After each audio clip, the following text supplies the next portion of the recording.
नमस्कार दोस्तों, मैं शंकर पूनिया और आप देख रहे हैं हमारा चैनल एसपी न्यूज। आज बात करते हैं वुमेन सेफ्टी पर। हमारे साथ है मोहिनी जी, जो महिला सुरक्षा पर अपनी विशेष समझ रखती है।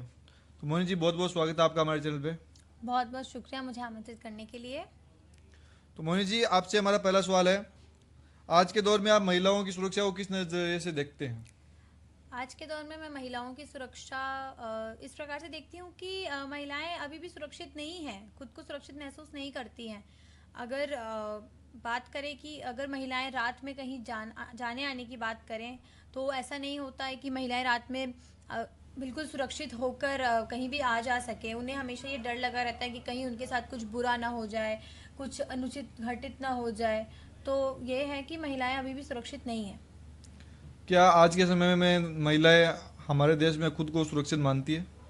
नहीं, मुझे नहीं लगता, क्योंकि मैंने बहुत सारी महिलाओं से बात की है और उनसे सुना भी है कि वो असुरक्षित महसूस करती हैं खुद को।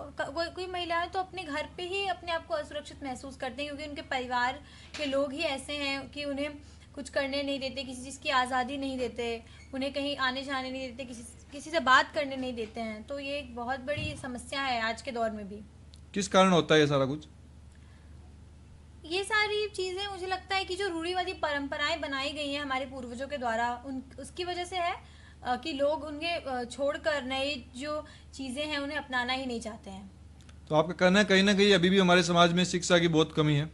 जी बिल्कुल, भारत जैसे देश में जहाँ हर नेता, हर मंत्री सिर्फ उन्नति की बातें कर रहा है, पर फिर भी ऐसे बहुत सारे देश हैं, बहुत सारे गांव हैं जहाँ पर ये चीज़ें नहीं हैं। लोग अभी भी वो पुरानी परंपराओं को ही निभा रहे हैं। सही है, आपने बहुत बहुत बहुत सही कहा है। ऐसा बहुत कुछ देखने को मिलता है, आज भी बहुत सारी ऐसी घटनाएं देखने को मिलती है जहाँ पे लगता है कि अभी भी महिला सुरक्षा में सरकार को बहुत काम करने की जरूरत है। महिलाओं से जुड़े सबसे बड़े झूठ क्या लगते हैं आपको?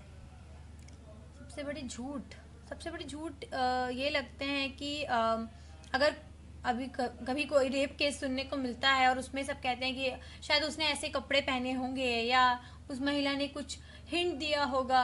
ये सारी चीज़ें बहुत बड़ी मिथ है। ऐसा कुछ नहीं होता, किसी के कपड़े से कोई मतलब नहीं है। इंसान को अपनी सोच अच्छी करनी होती है। कपड़े 5 साल की बच्ची का अगर रेप हो रहा है, उसने ऐसे क्या कपड़े पहन लिए हैं जो लोगों को ऐसा लग रहा है कि उसकी गलती है। तो ये एक बहुत बड़ा मिथक है। कहीं ना कहीं इसमें पूरे सामाजिक सिस्टम की गलती है। जी हम बिल्कुल। सिर्फ कपड़ों की गलती नहीं बोल सकते, हम महिलाओं की गलती नहीं निकाल जी, सकते। ये कहीं ना कहीं हमारा जो समाज की गलती है, समाज की सोच की गलती है, और जो लोग अपने बच्चों को अपने लड़कों को स्पेशली जो परवरिश देते हैं उनकी गलती है। बट पूछो। महिलाओं के खिलाफ अपराध बढ़ने के मुख्य कारण क्या लगते हैं आपको? महिलाओं के खिलाफ अपराध बढ़ने के मुख्य कारण ये हो सकता है कि हमारा देश जैसा पुरुष प्रधान समाज है, तो ये एक हो सकता है। और ये भी है कि सरकार कभी भी महिलाओं के प्रति कोई ठोस कदम नहीं उठाती है। अगर जैसे कोई रेप होता है या कुछ भी, किसी का मर्डर होता है या कोई घटना घटती है, तो सरकार तुरंत उस पर कोई ठोस कदम नहीं उठाती है, बल्कि अलग अलग तारीख देती रहती है कि हाँ इस तारीख पर फैसला होगा, अगले तारीख पर फैसला होगा, बट वो फैसला कभी नहीं होता है। तो ये इससे सहाय मिलती है। जो लोग अपराध करते हैं उन्हें तो लगता है कि कोई सजा तो मिलेगी नहीं, और इससे उन्हें बढ़ावा मिलता है। जैसे कि घर पे और बाहर महिलाओं की सुरक्षा को हम अलग अलग कैसे देखते हैं? अ, जैसे घर पे महिलाएं खुद को सुरक्षित महसूस करती है, बाहर खुद को कंफर्टेबल महसूस नहीं करती, तो इसमें किस सिस्टम की गलती है? कहाँ पे गलती हो रही है कि घर महिलाएं अपने को अंदर कुछ और समझती है, बाहर कुछ और समझती है? नहीं, कहीं कहीं जगहों पर ऐसा है कि महिलाएं घर में सुरक्षित महसूस करती हैं और बाहर नहीं करती हैं, क्योंकि जैसे अगर वो बाहर निकलती हैं तो लोग उन्हें जिस नज़र से देखते हैं या फिर उनके पीठ पीछे उनके बारे में जो बातें करते हैं, इस वजह से शायद वो असुरक्षित महसूस करती हैं। और कहीं कहीं ऐसा भी है कि महिलाएं अपने आप को अपने घर में ही सुरक्षित महसूस नहीं करती, क्योंकि उनके जो परिवार वाले हैं, उनके रिश्तेदार हैं, वही उनको पीड़ित करते हैं, उन्हें मारते हैं, पीटते हैं, उनकी बेइज्जती करते हैं। तो ऐसा नहीं कहा जा सकता कि महिलाएं घर में भी सुरक्षित हैं। आज कहीं ऐसा भी बहुत सारे केसेस आए हैं जहाँ पे देखा गया है कि महिलाएं अपने घर में भी सुरक्षित नहीं है। और रही बात बाहर की, तो जब हम घर में ही सुरक्षित नहीं है तो हम बाहर वालों से क्या ही उम्मीद कर सकते हैं।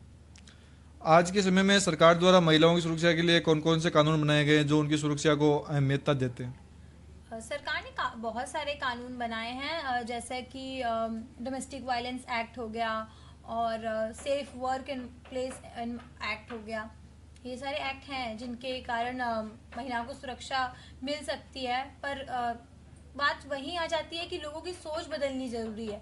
एक्ट तो बहुत सारे हैं, पर उसके बाद भी क्या महिलाएं सुरक्षित हैं? क्या, ये सवाल है मेरा आप सबसे कि क्या महिलाएं सुरक्षित हैं? आपको क्या लगता है? तो आपको क्या लगता है कि कहीं ना कहीं इन कानूनों का समाज पे असर पड़ा है? इन कानूनों के आने के बाद महिलाओं की सुरक्षा पे कहीं ना कहीं सकारात्मक प्रभाव आया है? हाँ, सकारात्मक प्रभाव आया है। जैसे मैं ये कहूँगी कि जो शहर के लोग हैं उनमें आया है ये प्रभाव, पर जो भी बैकवर्ड क्लास के लोग हैं या फिर गांव के लोग हैं उनमें ये चीज़ नहीं आई है, क्योंकि वो सरकार की ये सारी कानूनों को, नीतियों को उतना महत्व नहीं देते हैं।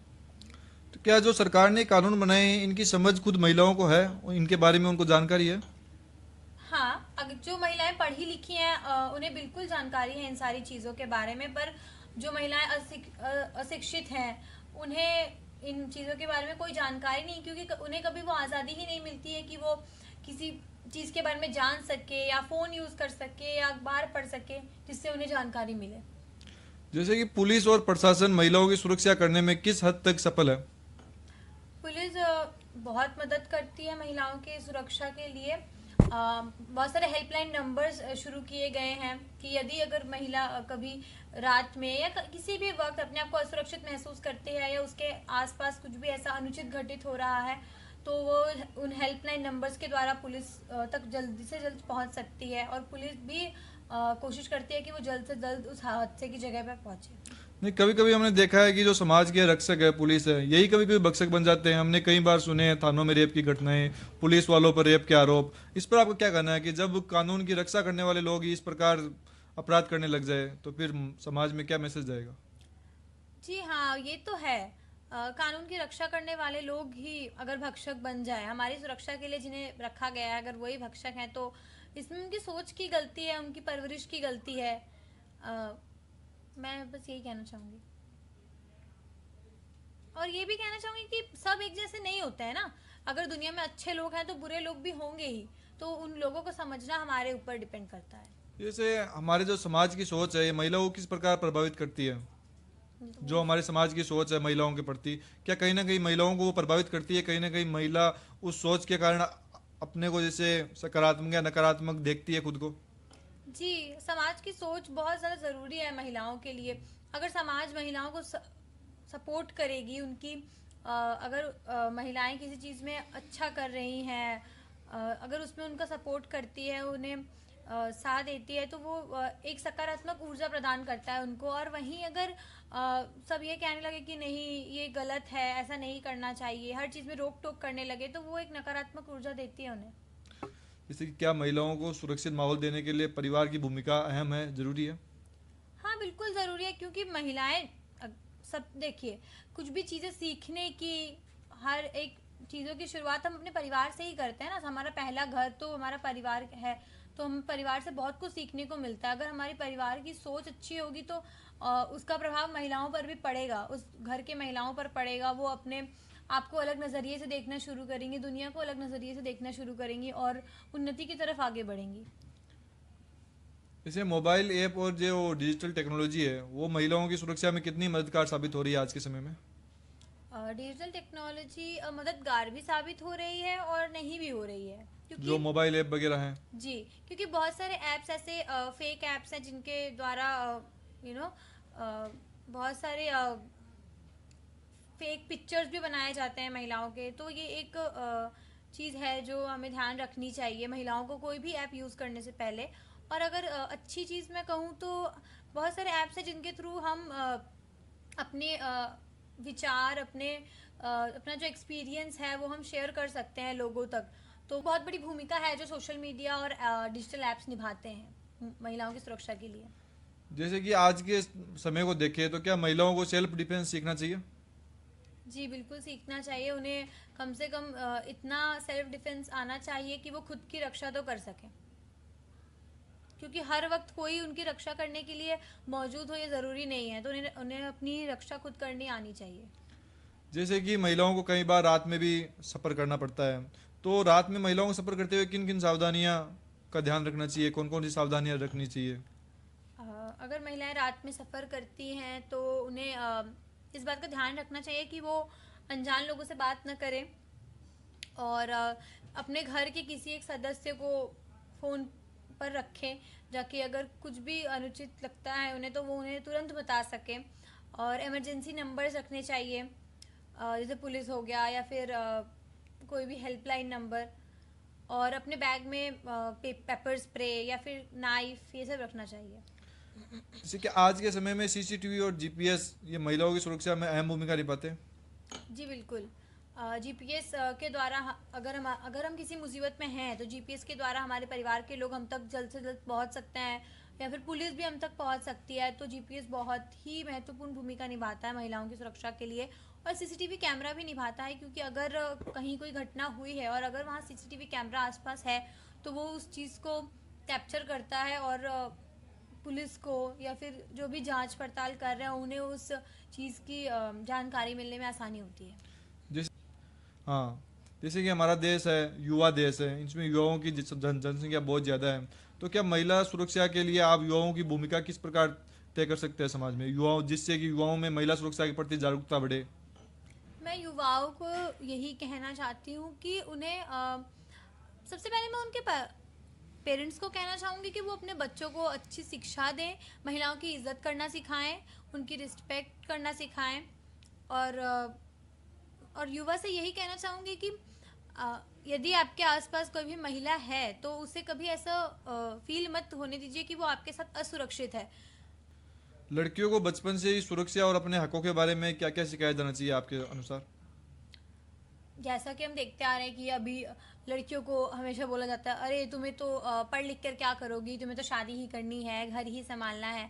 तो मैं चाहती हूँ कि लड़की, अगर किसी के घर में लड़की पैदा होती है तो उसे पैदा होते ही ये सब चीज़ें ना सिखाकर ये सिखाएं कि तुम्हें अभी बहुत पढ़ना लिखना है, तुम्हें नौकरी करनी है, तुम्हें अपने माँ बाप का नाम रोशन करना है, अपने पैरों पर खड़ा होना है, ताकि उस लड़की को कभी भी आगे चलकर किसी के ऊपर निर्भर ना होना पड़े, वो अपनी ज़िंदगी खुद जी सके।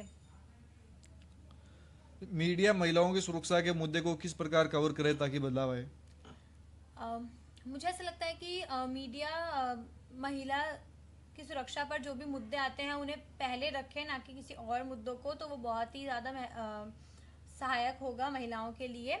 मीडिया वुमेन एम्पावरमेंट पर भी बात कर सकती है, और सरकार की जो नीतियां हैं, जो कानून है महिलाओं की सुरक्षा के लिए, वो अगर वो महिलाओं तक पहुंचाता है तो ये बहुत ही सहायक होगा, बहुत प्रभावकारी होगा, जिससे बहुत कि प्रभावकारी होगा। सही है। जैसे कि महिलाओं की सुरक्षा का मुद्दा है, ये एक कानूनी मुद्दा है या इसमें सामाजिक बदलाव भी होना चाहिए? कानूनी मुद्दा है, पर उससे भी ज़्यादा ये एक सामाजिक मुद्दा है, क्योंकि महिलाएं रह तो समाज में ही रही है ना। तो समाज की सोच जब तक अच्छी नहीं होगी तब तक चाहे कितने भी कानून बन जाए, चाहे कुछ भी हो जाए, कुछ नहीं किया जा सकता है। तो सबसे ज़रूरी ये है कि समाज की सोच को बदला जाए। तो आपका कहना है कि कहीं ना कहीं जो सामाजिक तौर पे जो चाल चलन जो परंपराएं चल रही है, जब तक उनमें बदलाव नहीं आएगा तब तक चाहे सरकार कितने ही कानून बना दे, आप महिला सुरक्षा में कोई बदलाव नहीं ला सकते।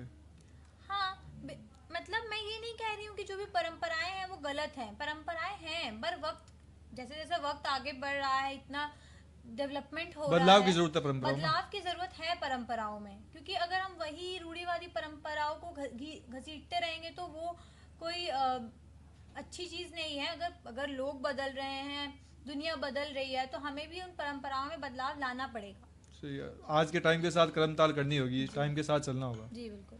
मेरा आपसे आखिरी सवाल है कि आप खुद एक महिला है और आप महिला होने के नाते पे महिलाओं की सुरक्षा में किस प्रकार सुझाव देना चाहोगे कि महिलाओं की सुरक्षा बढ़े, महिलाओं की सुरक्षा में योगदान जाए? आपके सुझाव क्या है? मेरे सुझाव ये हैं कि अगर कोई रेप केस आता है या कोई मर्डर केस आता है तो सरकार ठोस कदम ले उन गुनहगारों के खिलाफ। ये नहीं कि उन्हें 1-2 साल की सजा दी और फिर उन्हें छोड़ दिया। अगर ऐसा ही होता रहा तो लोगों को सह मिलती रहेगी और वो ये अपराध करते ही रहेंगे, और महिला को कभी सुरक्षित महसूस नहीं होगा इस समाज में। बहुत अच्छा लगा आपसे बात करके, और आपने बहुत सारे बातें हमसे शेयर की, बहुत सारी बातें हमको बताई जो हमें भी कहीं ना कहीं नहीं पता थी, और कहीं ना कहीं आपने समाज के बारे में, महिलाओं के बारे में जो बातें बताई, कहीं ना कहीं ये आज के समय में लागू होनी चाहिए, और ये कहीं ना कहीं ये समय की मांग है। जिस प्रकार हमारे समाज है जो पुरुष प्रधान समाज है, उसमें कहीं ना कहीं आज महिलाओं की जिम्मेदारी भी पुरुषों के बराबर मानी जा रही है, परंतु उस प्रकार की महिलाओं को अधिकार नहीं दिए जा रहे, समताएं नहीं दी जा रही, जिससे कि हम बात तो करते हैं महिला और पुरुष की समानता की, परंतु कहीं ना कहीं नहीं हो पा रहा। तो बहुत अच्छा लगा आपसे बात करके, बहुत बहुत धन्यवाद आपका।